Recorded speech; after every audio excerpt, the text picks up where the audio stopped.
easy way to remember it, just think of a bag of crap. Yes, indeed. If you need an easy way to remember it, that's exactly what you do, Paul Rudd. You think of a bag of crap. Welcome in. It's crap bag number 3, technically, since Catch was crazy enough to just let it be its own show. Cowboys fans, we've got that updated truth that you don't want, but I will show it to you here in just a few minutes. By the way, we are here in the Hall of Helmets, and focus in on those championship helmets up there. Rangers and Michigan added a little bit of crap bag lighting. How about that little? Maybe it's because one of my baseball teams won a title and I felt like we needed a little extra lighting. We got space up there for a Super Bowl champion. Unfortunately, it will not be the Cowboys in Super Bowl 58. It could be Blake, the super producer's Kansas City Chiefs. It could be the Ravens. It could be the Niners. It could be the Lions, obviously. Those are your 4. We'll get to them. But first off, in the big 3 today, let's start with pronunciation. That's sometimes a big part of the crap bag. Longhorn fans, you got number 8 today out of the portal. It is that defensive tackle from Arizona. Here is my lesson plan for how to pronounce this young man's name. Last name's pretty easy, Savea. It's spelled S-A-V-E-A, but Savea is the way I've seen it, and I kind of like the idea of putting the saw in there, Savea. So that's the last name. First name's got a lot of syllables, and here's the way we're going to do it. Start with Terrell Owens' nickname, T-O, then go to the T-O-A, and then it's L-I-I, and with those kind of names, you say both I's, Lee-E. Make sure you say that last E, so it's T-O-A, Lee-E, Savea. That's the name. There you go. Most importantly, however you say it, 6'4", 305, Big D tackle at Arizona. He was a guy that filled in for them, rotational guy, wasn't like necessarily the badass starter, and he wasn't Sweat and he wasn't Murphy on that team. But as we kind of had it broken down for us earlier on House Divided, Alex Dunlap of Orange Bloods jumped in. He'd broken down film. He looks at him as an accelerated version of what Trill Carter was able to give Texas. So just maybe thinking about it that way. And it may be a situation where, say, Alfred Collins is on that defensive line, you would hope, as a starter. And then this could maybe be his backup or one of the rotational guys, Savea filling in. So that's 8 guys. Bond, Golden, Bolden, and Nyblak on offense. Makuba, Moore, Blackshire, and now Savea on defense. Huge story there for Texas as they continue to get portal guys. Another story to keep an eye on is that Harbaugh may be done at Michigan. There's talk that they're in the final stages with the Chargers. If that happens, obviously you get a 30-day window with the Michigan guys and then a 30-day window possibly with whoever that next coach is for Michigan, so on and so forth. So we might be about to see another set of dominoes go. Second up today, Texas basketball. They play tonight at Oklahoma. Congrats to them for a big win against Baylor. I sometimes get asked as an Aggie who I root for when the Longhorns play blank. Trust me when I say it, Longhorn fans. When the blank is Baylor, I never root for them, ever. I always root for you guys to take out Baylor, and that was fun to watch. I thought Baylor was going to beat you, but Texas showed up with enough. Even though they didn't hit a 3 in the second half, they had enough late, and boy, can they be exciting when it comes down to the end. First couple times it's Ace Smith. This time it was Tyrese Hunter. Very exciting. But tonight they go to Norman. Ironically, after Rodney Terry notices the upside down Longhorns and got a little snippy, then later kind of apologized and said, I made too big of a deal about it. He's about to go to the capital of the upside down Longhorn, Norman, Oklahoma, 6:00 tonight on ESPN. Let's see how the Longhorns react. It's a big one. This is a ranked matchup, a ranked opponent as Oklahoma's sitting at 11. 3 of the next 4 after this, Texas plays ranked teams, and there are still 8, as of now, 8 more ranked teams out in front of them, not counting tonight. Big 12 is going to be tough. 6:00 ESPN. And the third issue of the day, of course, is your NFL championship games. As you see in the Hall of Helmets behind me, we've got the Lions and the Niners on one side. We've got Kansas City and Baltimore on the other side. And unfortunately, the two Bays are facing the wall because they couldn't get it done. Buffalo and Houston doing the same thing. Congrats to you, Houston fans. That's a lot more than you thought it would be. That's a heck of a quarterback and was a heck of a team from where you thought that might be. So as we get into the championship game thought, it's time for the updated truth. Some people think they maybe they can't handle it. Maybe they don't want to face the truth. But look, I'm an Aggie on Orange Bloods Live. I'm a Cowboys fan that's always asking questions. I'm an Aggie that always asks questions. So I love the truth, even when it's not the happiest thing to go through. So every year around championship game time, starting in a certain time, there was a fan way back in the day. I don't know if he's still out there, but his name is Lupe. And Lupe sent me an email, and it's like, man, look at these quarterbacks that are making the championship game, and they're not Romo. And these teams are making the championship game, and they're not the Cowboys. Well, guess what, kids? We just had another cycle of it. Now we are to the moment where we can present you with the updated truth, and that is that we've got 4 more teams in the championship game, and none of them are the Dallas Cowboys. Are you ready for the updated truth? You may not be, but here we go. Your updated truth. We go all the way back to 1996. Early 96 is when the Cowboys beat the Steelers. Here it is, unvarnished, black and white, without the frills. Since 1996, that's now 9 times the Niners have been to the championship game. Kansas City and Baltimore each make their 6th trip. By the way, Mahomes as a starter for 6 years, 6 championship games at least. That's silly. And the next one is the one that should get you. Cowboys fans, the Lions just checked themselves off the list. They've been there once now since 1996. So, in parentheses, only Washington and Dallas have not been to the NFC title game since 1996. You at least had Detroit in your company. You no longer do. That's about the saddest 1-0 down I can give you if you are a Cowboys fan. Go to the bottom left. 13 NFC teams have had 2 or more trips since the Cowboys. 10 NFC teams have had 3 or more. And the bottom left is your worst chilling nightmare if you love that Star and Jerry's team. 3 of your NFC rivals have 6 or more trips to the title game since you beat Bill Cowher. And look who they are. Those Niners, those Packers, those Eagles. By the way, Packers and Eagles both have 7 trips apiece to that title game. The right side is all about the Cowboys truth. I presented a little bit of this last week. There's the Cowboys, upper right, 54%. Here's what your eyeballs are seeing. Every game you have seen, it's 53%. Cowboys, a little bit better than a coin flip. Remember that when we start talking 2-point conversions in a second. 53% total for those Dallas Cowboys. But Cowboy fans, look at those decades. Championship game appearances. 7 in the 70s, 3 in the 80s, 4 in the 90s, and to this point, that's sad. That's the sad truth. There is your updated truth for the Dallas Cowboys. Good grief. It is a lot of things, but it's real. There you have it. I'll take it down because even I'm sick of it now. I don't even want to look at it anymore. That's awful. That is awful, awful, awful. All right, it's Tuesday, so you know I'll throw you a little turnover Tuesday. We got playoffs going. Here's your updated number. By the way, I love when the screen does this because I can do this kind of stuff. Hello. 21-6 now in this new format. You're at 78% overall. How about that number if you commit no turnovers? Get into a playoff game, commit no turnovers, 82% of the time, you win. It's not bad. +3, 3-0, +4, 1-0. Still those weird Chargers in 22 that were +5 and somehow lost a game. That's kind of weird.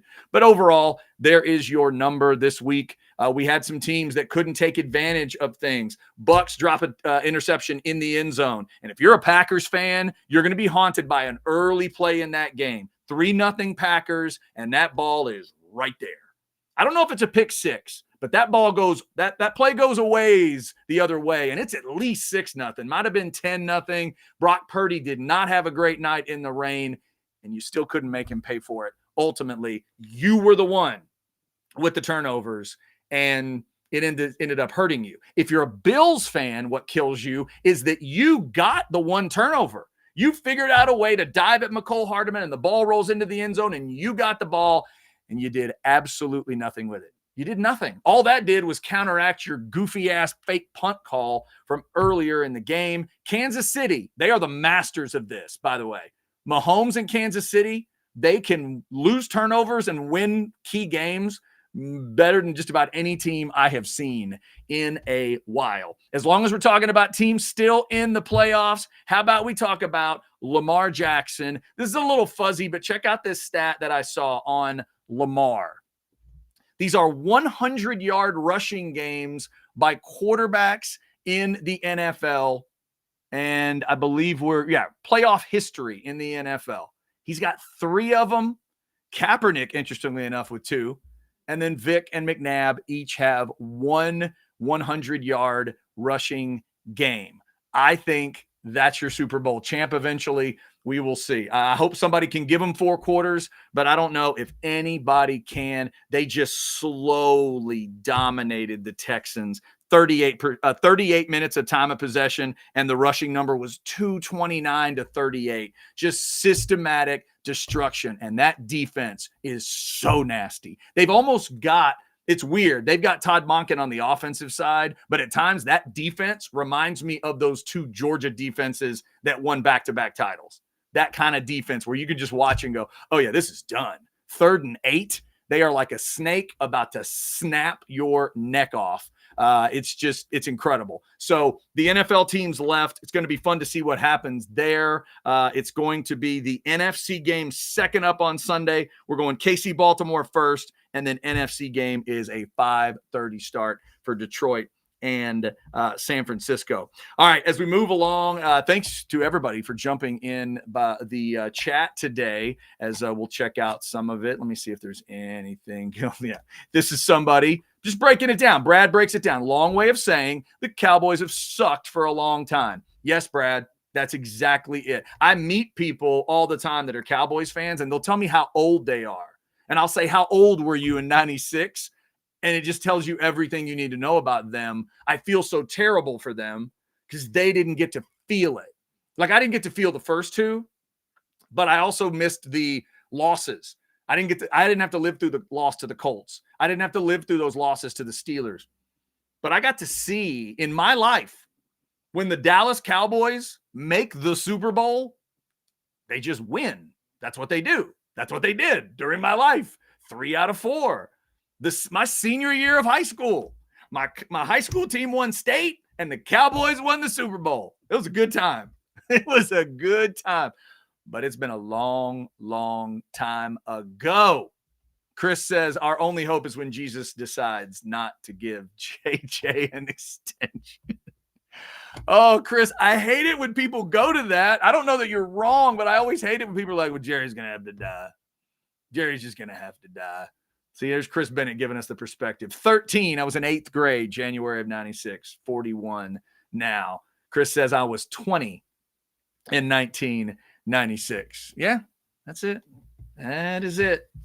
So, that's just the flat out sadness of it. And next year, they're apparently going to let Mike McCarthy go on a last year of a contract and Dak go on a last year of a contract simultaneously. Because the Dallas media would never ask weird questions, ever. That never, ever happens, right? Never. All right. So as we move on here today, got a couple other things. We'll get to some birthdays, got some weird stuff to throw out. We hit a little. There we go. We did get that in there. We got that in there. Let's go to the analytical breakdown because I love numbers. Y'all see it. Turnover Tuesday, and I'm keeping up with weird stats and keeping up with the Cowboys. What sicko would actually do that? But one of the things that freaks me out in sports is when the new analytics crowd tries to tell me why something that doesn't seem logical is completely logical. We're in that era. If you're a Longhorn fan, you remember Tom Herman and the binder, and people always want to talk about the folder and the chart and when to go for two and all that. So I'm watching the Bucs and the Lions. I'm a Bucs fan, Cowboys fan by birth, Bucs fan by choice, and they're down 14. And they're driving and they score. And I'm thinking, okay. And then they put up a lot of good fight in that game. I was proud of them for at least scrapping and fighting in a way the Cowboys certainly didn't. But they score that touchdown and then start to go for two. And I'm just like, oh man, here we go again. And I saw an article today that explained it to me, supposedly in full. I watched a video today that supposedly explained it to me. And I do not get it. I will never get it. It doesn't make any sense to me why they would construct it that way. And it finally hit me today while I was going through all this information.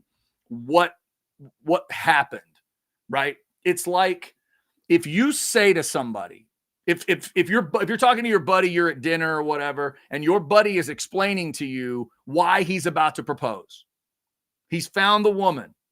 They've dated a little while. Everything seems like it works out. They like the same teams. They don't like the same music, whatever it is. And right as he's about to leave the room, if you just grab him and hand him a sheet of paper that has the total number and percentages of marriages that fail, that's kind of what you're making the argument to him that the analytics folks are making to, I think, all of us normal, sane football fans about what the Bucs were facing. Because when you read through it, they get really weird on this math. If I may use an Alex Dunlap word, it gets pretty cockamamie pretty fast. Alex, if I need to pay you a little bit for that one, let me know. Gets you about $2.50, maybe $5 for the usage of cockamamie. It gets a little bit lost as to what they're doing. So in that situation, because what you forget. Back to the marriage analogy. What you're forgetting are those two people, that guy, your buddy, and the girl he's about to marry. It's a specific thing. In this case, there's a specific football game going on. So don't tell me about what happens if it goes to overtime. Because all I keep reading is, NFL teams lose half the games. It's a 50-50 shot once you get to overtime. What? No, the coin flip is a 50-50 shot. But once you get to that point, everything changes. Are you really not accounting for all that a football game has in it? Let's go back to the Bucs. It's 31-23. To me, you just kick that extra point. Now, by going for it right there, what are they telling us? They're telling us, Chad, the analytics say our better chance to win is blah, blah, blah, blah. Okay, wait, stop. If your plan is you have to win in regulation, I can understand that logic. Now, I may not agree with it because I kind of like your defense, and I'd like to see what it looks like if you make that crowd nervous in overtime and you put Jared Goff in a situation where he might throw you a pick like he did earlier in the game and you just dropped it. But let's put it to the side. Let's say you have to go in regulation. Okay, so kick the extra point, and then if you want to, do what Dan Campbell did against the Cowboys. Remember when they did the thing with the reporting and they didn't catch it? They won that game because they were down 7. They went and scored, and then in that moment, with the crowd freaking out, what did they do? They had a 2-point play they liked, and they ran it, and they ran it perfectly. They just didn't get all the administrative parts of it perfect, or they would have beaten the Cowboys. So if you want to go get it in regulation, fine. But don't tell me that going for 2 right there, which has like a 55%, 54% completion rate or success rate historically, don't tell me that's better than the 94% I could get you on an extra point. You keep the momentum going. You don't have your team with a little bit of a down tick in momentum, and you just keep that pressure on the other team. I'll never understand it. Ever. Never. I wrote these numbers down because it's supposed to make sense to me. Here are the numbers supposedly. If you go for 2 extra points, your chance of winning the game is 45.7%. Why? No. They threw it together some numbers. If you go for 2 the way they did it, Your chance of winning in regulation is 51.7%, but your chance of losing in regulation is 23.55%. Your chance of winning in overtime is only 24.75%. Everybody follow? Me neither. You go for 2, 64% chance you win. If you kick the extra points, it's a 45.7% chance that you win. But they're not taking into account pretty much everything. Everything. And when you read these articles and see these videos, they'll also admit to you, there's not really a lot of data. Oh, really, Sparky? There's not really a lot of data, as in there's not a lot of teams that purposely have gone for 2 in that situation. They've had some that accidentally did it because they fumbled the ball. They've had some that had to do it because the weather was crazy and they literally didn't think they could make the kick. There's even been some where the kicker was hurt. But they're not factoring that in. They're just going to give you the number and go, no, here's what it is. Here's what it is right here. All I'm trying to do is make it as simple as possible. It's about trips down the field, what you need in those trips, and how to either prolong the game or go win it. If you're telling me you're scared of overtime, then A, I'd like to discuss that with you. But B, if you have to go there, then do it the Dan Campbell way, not this way. Oh, and by the way, your head coach is Todd Bowles, a defensive guy. You told the announcers of the game that you believed in your offensive play caller because he calls plays based on your good defense. Yet you still went for 2 in that situation. And what play did you run? I don't even know. Was it a fade? Nope. Was it a back shoulder? Nope. You just threw it at the back of the defender and prayed that Mike Evans could make the Tyrone pro throw catch. That's for you young fans out there. That's what you did. And that doesn't really make a lot of sense. So please, analytics crowd, save me all your explanations of why that makes sense and why I hear people confidently tell me that that makes sense. Why would I want to risk having to go for 2 twice to tie the game when all I have to do is kick 2 extra points to tie the game? Assuming, of course, that you get that second touchdown. That's the other thing the nerds will do to you. They'll say, well, they didn't even get the other touchdown, so it doesn't really matter. Okay, but it does kind of matter because every little part of a playoff game matters and it leads to something else. Just like when you get to overtime. Not every overtime's the same. Don't tell me every team has the exact same chance to win and lose overtime. No, they don't. No, they don't. What if Detroit had gotten a key player hurt between that point and the end of the game? What if the Bucs had? What if they were outside? What if the running backs had gotten hurt? Who knows? Lots of things can change in 4 minutes and 30 seconds of game time. That's all I'm saying. I didn't get it then. I won't get it now. And for the record, please don't worry yourself about down 15 and needing an 8 and a 7 and telling me that it does matter, that it doesn't matter which order you go in. Because Uncle Chad will tell you it does matter which order you go in. We won't get into that one today, but I still don't understand it. If anybody would like to try to figure that one out for me, at C Hastings OBL, you could shoot me a message or actually. I'll give you a quick thought on it. I think you're absolutely right when your quarterback is Baker Mayfield and you're a defensive team. But if I got Patrick Mahomes or Lamar Jackson or one of these guys who could get outside the pocket and make something happen, and you feel like damn good about your 2-point chances, yeah, I don't hate it. I think it's a decent move. But in that situation for the Bucs, I don't think it made any sense at all. Well, and the other thing for me, Blake, is you're also just not maximizing your pressure situation. You have a chance there to come back from 2 touchdowns down. And if you really want to put the pressure on the Lions and try to win it in one moment on one play, that's not where to do it. That is not what to do. You have a really good kicker. Kick your extra point. Let the rhythm of the game build. And then once you build it to a certain point and all those crazy Lions fans realize, oh, crap, Baker's going back down the field, and they're about to score again. Holy crap, they just scored again. Wait a minute, Jim. They're not putting the kicker on the field. And then in 40 seconds of game time, you make them either call a timeout or eat the play you're about to give them. That's how you go win the game in regulation, not the way they did it. By going for too early, you are giving the other team an out by forcing yourself to get a whole another 2-point conversion. Yeah, and you're kind of telling them where your thought process is, and I get the general theory of it, but again, if that's what you're telling me there, you're saying we're scared of overtime. Chad, I don't want overtime. Okay, fine. There's a way to get it that's better than what you're doing. Because if you miss the first one, then you're forcing yourself to overtime, and you just told me you were scared of it. Why would you force yourself to something you're clearly terrified of? That's what I don't understand, especially when and by the way, Blake, as you're sitting there as a Chiefs fan, move your head so I can see that Chiefs helmet as I say this.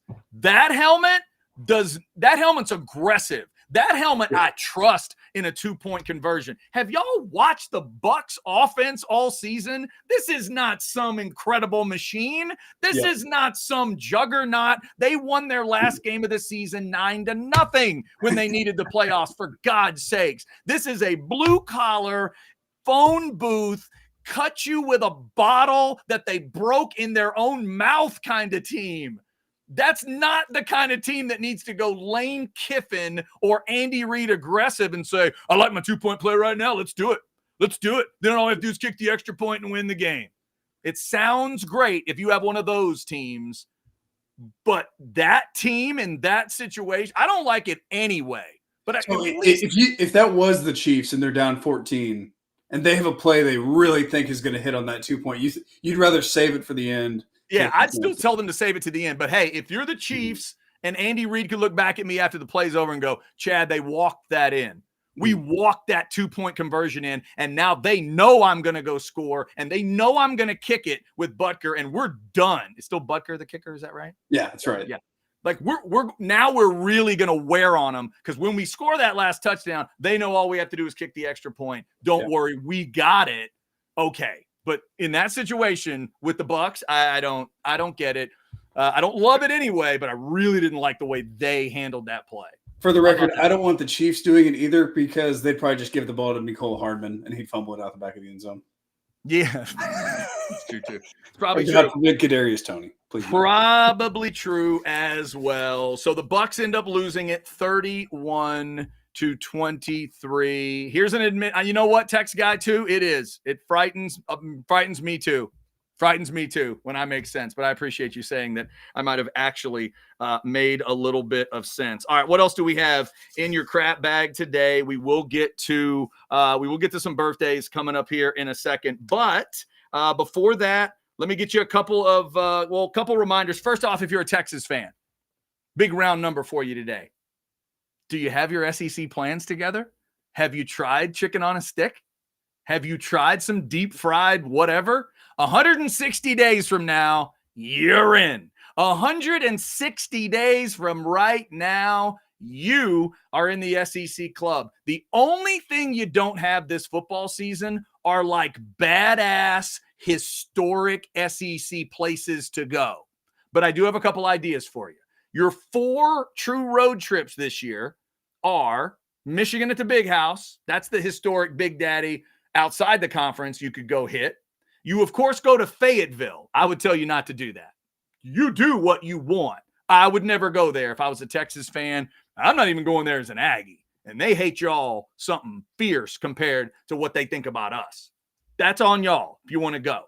You're, of course, going to College Station to hang out with my Aggie brothers and sisters, and that's going to be fun. And I'm going to do everything I can to be there on that day to see that scene. That's going to be awesome. But your only other true road game, it's the one you should consider. If those other 3 are not your cup of tea, you could go to Nashville this year.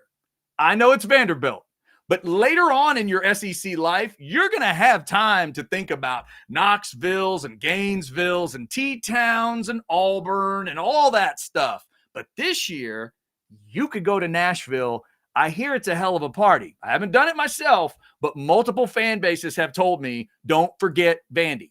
Go to Vandy. I had a South Carolina fan tell me. I had a Georgia fan tell me. Trust me, Georgia and South Carolina fans do not agree on much, but they agree that Nashville's a good party. Years ago, I went to an SEC picnic they used to have in Austin. I hope they bring it back now that Texas will be in the conference. All 14 at the time teams were represented. And at some point, somebody says to me, hey, did you go to the Vanderbilt booth yet? And I said, no, you might want to get over there. You know what it was? Just a bar. That's it. Just a set up high table with nothing but liquor. And as people told me throughout the day, yep, Vandy handles the drinks. So just a thought. You got that coming up. 160 days from now, you are in the SEC. All right, couple other notes before we get out of here and hit you with some birthdays. First off, the Australian Open is going on in tennis, and there's history all over the place. Man, that Novak Djokovic will not stop. He got into his 11th semifinal in Australia. You know how many of those he's lost? None. He's 10-0. He's also 10-0 in the final. When he gets to the semis in Melbourne, he does not lose. We'll see if anybody can take it from him this year. I think he's got Sinner in the semifinals. I don't think it's going to matter. He may be headed for number, what's this going to be? 25? I think 24, 25. Good grief. Grand Slam titles. On the women's side, the American Coco Gauff has won 12 in a row at majors now. She's into the semis, and she is taking on Aryna Sabalenka, the defending champ in Australia, who's won 12 in a row down under. That's the semifinal matchup coming up on the women's side. That one is going to be a lot of fun. And I also have a wrestling update for you folks. Not just that the Royal Rumble is this weekend, but did you hear the updated info on The Rock? You don't know how big The Rock is now? Here's how big. Not just that new spring league where they're bringing together XFL and USFL into the UFL. I'm excited about that. The Rock has now been made a board member of this group called TKO, which is UFC and WWE are together in one company, if you didn't realize that. But here's the big part. As of this agreement, Dwayne Johnson now officially owns the Rock trademark. Until recently, it belonged to Vince and Hunter and WWE. The Rock now owns The Rock. If you know wrestling, you know how big a deal that is. That is how big a deal Dwayne Johnson is. Congrats to you, Rock. Also, wrestling news. Did you see this one? Get ready for probably to pay even more for your Netflix account. Raw is moving to Netflix. I'm too damn old. January of 2025, Netflix is going to bring the fans Raw, and SmackDown will be moving to USA this October. So there is some moving and shaking in the world of wrestling. All right, before I close it up, let's get you some birthdays here. Jack Nicholas had a birthday on Sunday over the weekend. Also for you H-Town folks, The Dream had a birthday. Hakeem Olajuwon, 61 years old. Here's my weird connection to The Dream now. My wife is a Sugar Land girl, and she went to Clements High School in the Sugar Land area. You know who plays for Clements boys basketball team this year? 2 of his sons. 2 of the Dream's kids. By the way, they're pretty good, apparently. I mean, there's a shock, right? Apparently, when you play Olajuwon's kids, 2 of them, you lose basketball games. So best of luck to the Clements group. I think they're the Texans. No, Rangers. The Rangers, I believe. Happy birthday to The Dream. This past Monday, it was Diane Lane with a birthday. Love her. Steve Perry, for you Journey fans, has a birthday. Sam Cooke, for you R&B fans, would have had a birthday. Rest in peace. And for all my Aggie brothers and sisters, even if you don't love the Aggies, you got to love the name Lester Hayes, right? Lester, 69 years old on Monday, 2-time Super Bowl champ with the Raiders, one of my favorite Aggie names ever. And as far as today goes, you got Sully Sullenberger with a birthday, American hero, saving all those people, landing the plane on the river. He's 73 today. Mariska Hargitay, for you SVU fans, hits the big 6-0. Tiffany Thiessen, Kelly Kapowski hits the 5-0. And for you Longhorn fans, let's end with one of your own. You want to feel old? Here we go. Phil Dawson's 49 today. Damn, Phil. I wonder what he could hit today. What do you think? Phil Dawson stretches out.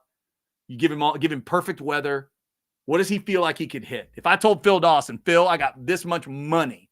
I got an amount of money Phil Dawson would care about. Phil, what's the kick? What's the longest range you could hit today? If you were out there and you were there for was it 95? 94, 95, something like that against Virginia into the wind. I think he hit 50 into the wind that day. That was awesome. Happy birthday to Phil Dawson today. All right, there's your crab bag. Specs chat fired up as always. Blake, let's give him a little Specs love. One of these days I'll learn to run it all myself, but let's fire off Lisa and the rabbit for the people. Don't forget Specs, kids. Don't forget Specs. No matter what you're needing, Specs same-day delivery can save the day with our Specs app or online shopping. From world-class wines to hard-to-find spirits and craft beers to gourmet foods, delicious snacks, and spectacular sweets. It's Specs. Cheers to savings. Yes, indeed. If you are a fan of those 4 teams left, or maybe you're a Texas basketball fan, you need something for a watch party tonight, Specs is a great way to do it. Hit your local Specs location. I have recently visited a new location up there on the toll. If you're familiar with the 130 toll running through Pflugerville, right there where there used to be a Best Buy, they turned that location into a Specs. It's a nice, big, expansive Specs as well. And look at this, Paxton jumping in. Hook 'em, baby. Beat Oklahoma. Oh, that's another one, Texas fans. Trust me, every time you play Oklahoma, I'm definitely rooting for you. Hope to see the Longhorns get that done tonight. There's just no place like Norman, Oklahoma for just pure hatred when it comes to basketball. When they get that place filled up and the energy hits, we'll see if Rodney Terry and the crew are ready for that one tonight. Remember, that's a 6 o'clock start on ESPN. We remind you to like, subscribe, and get your notifications to Orange Bloods Live. That way you'll know when the shows are firing up. And if you don't have the new schedule memorized, that's cool, because if you get the notifications, you'll just find out when the shows are happening. 4 o'clock this afternoon, it is the Modcast. That's right, the Modcast has returned. It's Tuesdays and Thursdays at 4. So today, you got Alex Dunlap, you got Anwar Richardson, you got Jason Sukamel, and you also have Travis Gailey. Is that the last name? Yes, Travis Gailey. Sorry, Travis. I'm trying to get, I see a lot of names in my head. Glad I got that right. They will all be breaking down the latest in Longhorn football, Longhorn sports. 8 guys now in that transfer list, including your newest. Let me see if I can do it. Here we go. Teoali'i Sauvea. I think I got it. 6'4", 305, big D tackle out of Arizona. He wore 98 for Arizona last year. If you want to pull up some highlights and check out his work, and we'll see what number he wears at Texas. Thanks to everybody for their support. Thanks to Blake, the super producer, for all of his great work. And Oscar needs the new schedule. Text guy too. Oscar needs the new schedule. There it is. All right. Thank you for seeing that, Blake. I appreciate you. That is your new schedule. We will let it wash over you for a second. I'm going to take a sip of water, and then we'll talk about it a little bit. That overreaction show on Monday, always lively. That's where Ketch jumps in with Anwar. Old-fashioned the rest of the week, cranking at 9. We crank up House Divided now at 12. Things are a little more streamlined when it comes to every show, trying to give you more content, different choices. 2 o'clock. You got Football with Friends Monday, Wednesday, Friday. You got the Crapbag Tuesday and Thursday for all the rest of the weird leavings. And then 4 o'clock, Monday through Thursday, check it out. The Recruiting Hour with Ketch, myself, and anybody that needs to be jumping in. Yesterday, we had Jason Sukamel jump in. We'll have all kinds of recruiting folks jumping in on that show. And then the Modcast Tuesdays and Thursdays. And at the bottom there, the Outsiders, Mondays, Wednesdays, and Thursdays. Sometimes I even know when the show starts.